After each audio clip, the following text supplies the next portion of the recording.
everyone! Studying can be hard sometimes, right?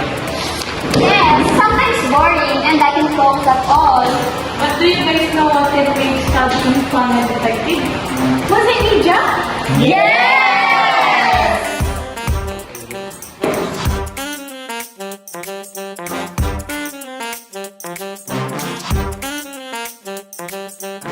Multimedia means using type of many media, such as photo, video, audio, animation to learn something.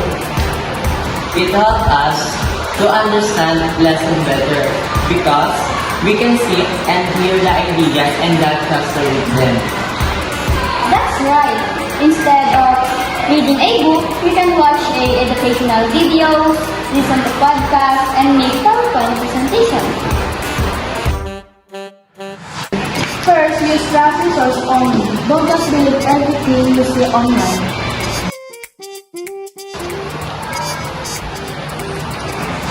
Second, stay focused. Don't open social media when studying. Third, use multimedia to review lessons like watching tutorials. Fourth, use it to create projects like videos, slideshows, or posters that explain what you learn. Next, don't use AI. It's better to use your own knowledge and it feels good when it comes to your own hard work. If you want to create a website, you can use Wix. Look, it is so amazing. There are so many things you can do, and it is so easy to use. You can use it to make your own business and give information to people. When we study multimedia, it becomes more exciting, right? So, let's use Canva example because it's a lot of templates that we can customize and also user-friendly. Guys, there's a responsible use. First, you should give credits when we took a photo or videos on the internet. Guys, keep your gadgets and internet connection ready before starting. Take short break.